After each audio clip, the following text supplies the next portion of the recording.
Hello everyone.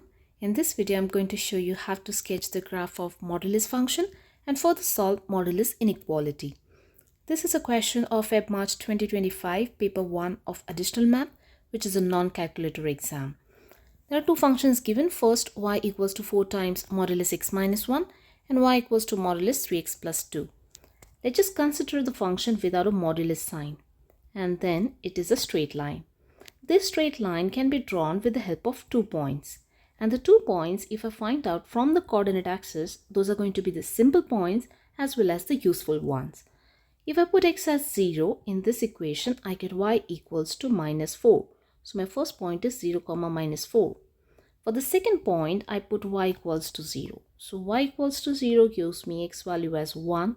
So my second point is 1, 0. Let me plot them. And these are my 2 points. When I join these 2 points, I get a straight line. But my question is not a straight line, rather a modulus function. Modulus function can be drawn if I reflect this, whatever is gone below the x-axis. And this reflection would give me this point to be at 4 and not at minus 4. So I erase this remaining part of the function which I don't need it. So this is my first graph, which is y equals to 4 times modulus x minus 1. Now let's draw another one. Let me take different color, and that's y equals to modulus 3x plus 2. I use exactly the same method. I consider it without a modulus sign, which is 3x plus 2. Again, a straight line. I need 2 points, so I consider points on the coordinate axis. When I put x as 0, y equals to 2. That's the simple point. And when I put y at 0, I get minus 2 over 3 as my point of the x-axis. So I get minus 2/3 and 2 as my 2 points. When I join them and I extend, that's a straight line.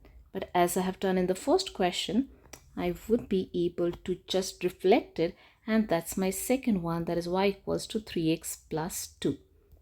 Understand that these two graphs are going to intersect somewhere, but right now for solving the first question, I only need to show the intersection with the x-axis and the y-axis. So this points 1, minus 2/3, 2 and 4 needs to be seen in your diagram, otherwise you lose marks. Second question is to solve the inequality. Now to solve this inequality, we are going to take help of this graph that we have drawn in part 1. Now the first part, that is the blue graph, is below the purple graph. Now if you look at this graph, you will see that in this region the blue graph is below purple graph. So I will be interested into finding those x values where these two graphs are intersecting. Now if I get these 2 points, my solution would be in between those 2 points, whatever the x values are would be satisfied for this given inequality.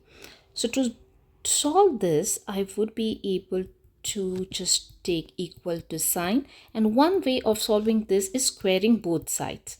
So when I square both sides, I get 16 x square minus 2x plus 1 and 9x square plus 12x plus 4.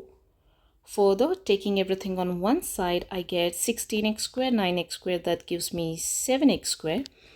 Minus 32 and minus 12 gives me minus 44x. Plus 16 minus 4 gives me 12. This is my quadratic. This quadratic needs to be solved. Remember that this is a non-calculator exam and you will not be able to access your calculator to solve this quadratic. You should be comfortable solving any kind of quadratic. If nothing works, if you're not able to factorize, just use quadratic formula. Over here, let's just see. 12 times 7 is 84. I need two numbers which multiplies to give me 84 and subtracted to give me minus 44. And those numbers are minus 42 and minus 2. So when I factorize, I get 7x minus 2. X minus 6 equals to 0. And so my x values are 2 over 7 and x equals to 6. So these are the critical values, and the region which would be followed under this is going to be x in between 2, 7 and 6. So this is the solution for your second part. I hope this is clear to you.